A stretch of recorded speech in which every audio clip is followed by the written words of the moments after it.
Hey wizards, welcome back to that lab, which I have a case study for us. So we have a patient, she's in the ER.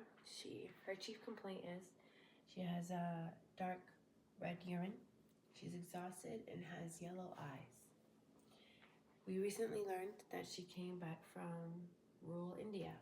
Well, she had a high diet of fava beans, and before going there, she was also taking Primaquine for prophylaxis for malaria. So Primaquine. These three right here are big red flags.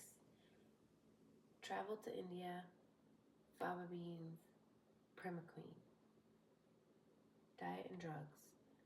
Two triggers. Those are two triggers that cause oxidative stress and membrane damage. So, okay, phlebotomist collects her blood. She goes to the ER, collects her blood, brings it back to us. We test it. Hemoglobin is decreased. We're at 6.9. Hematocrit is also decreased. MCV is within ranges, but it's very close to 100, and if it's greater than 100 in the laboratory, we would consider that a macrocytic anemia. The reticulocytes are incredibly high. That means that there's a bone marrow response. The bone marrow is responding to a great loss of red blood cells. So reticulocytes are immature red blood cells, and the bone marrow is just throwing them in to try to help the patient.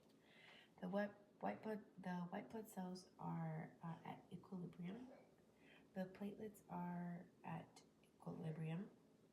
The indirect bilirubin is incredibly elevated. The direct bilirubin is normal. And indirect bilirubin, and the difference between these two is that indirect bilirubin has albumin, big protein molecule that basically rides on the back of bilirubin, and it's such a big protein molecule that it can't be broken down by the kidneys. Kidneys can't clear it, so it accumulates, and so it's got nowhere to go. So it accumulates, and that's why it's so high, because she can't break it down right now. And then because of these clues, we did a G6PD-H assay, which came back as markedly reduced, which makes sense because she's obviously going through some type of hemolysis crisis here. She's going through some acute crisis. The LDH here is incredibly high. It is incredibly high here. LDH, red blood cells are very rich in LDH, and that's because LDH is a key player in glycolysis, and so red blood cells are rich with LDH, and what happens is that in hemolysis, the red blood cells, they burst, and LDH spills into our bloodstreams, and that's why it's so elevated, because of the bursting of the red blood cells, and the haptoglobin is decreased.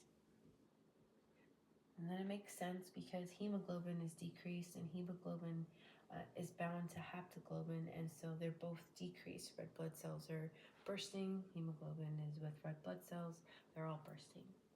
The DAT is negative. That is also important, and it also points us closer to what type of hemolysis we have. I would also like to just circle back real quick to LDH. LDH is a very sensitive marker that is very important to intravascular hemolysis. So what this tells us here and here, and then down here in the urine, is that with the hemosiderin is that it's positive, and what this is basically like an iron graveyard, if you will. And so it's positive, and so that's how that mainly right now, of course, is telling me that the patient has an intravascular hemolysis, and then of course everything else does, tie into that as well. But for sure, the biggest ones is LDH, DAT, and urine. And then we have the peripheral blood smear. We looked underneath the microscope using supravital stain, and we saw Heinz bodies, little red blood cells with like a little corner here. It looks kind of like that, right? A little freckle on the side. And then we have bite cells, like you literally took a bite from a burger, a donut, just, you know, like your bite mark. It literally looks like that. Then blister cells, it kind of makes sense, blister, because it's kind of like a scough, like a scough on the red blood cell. It's white, and you can see it underneath the microscope. It's just like a scough around it. The polychromasia is just a discoloration. It's a light blue, gray color, and it stands out because the other red blood cells are pink. And then they saw some rare schistocytes. And so, and the urine is at 3 positive, which means that there is a large amount of hemoglobin and blood in the body, in the urine.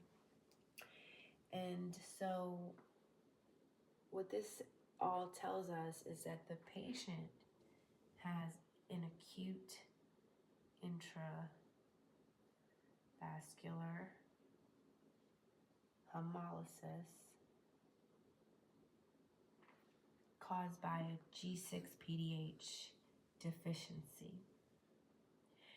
And G6-PDH is incredibly important. It's an important enzyme. This would be an enzyme defect.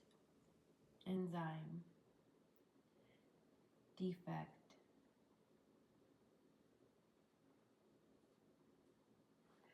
Because this guy is important in the pentose phosphate pathway.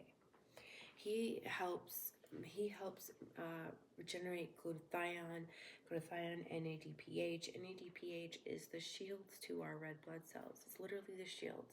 Imagine going into battle and having no shields. You're not going to make it. Well, the red blood cells, they don't have any shields. This guy is low, and that's a problem. And the patient is experiencing that problem. And the reason why the patient is experiencing this problem is because she had a high diet of fava beans and primaquine. These two right here are known as triggers. They trigger oxidative damage and stress to the red blood cell membrane, causing the red blood cell to burst, and also causes the Heinz bodies, the bite cells, and the increase in LDH. Because as I mentioned, LDH is also important. LDH is ubiquitous. It's in many different parts of the body. It's in the heart, it's in the liver, it's everywhere. And we'll talk about that in another video. But LDH, man, you know? So LDH helps with glycolysis through making pyruvate lactate, and then it helps, you know, and that whole process. It's just a big process, okay? We'll talk about that in another video. But let's keep focused on that the patient, the case study, the answer here is acute intravascular hemolysis caused by the G6-PDH deficiency. And, you know, this is important because on the test, they could ask you questions like, oh, okay, well, how do you know it's not like a MAHA? You know, how do you know it's not an extravascular hemolysis? Oh, well, you know, if it was an extravascular hemolysis, most likely the DAT here would be positive.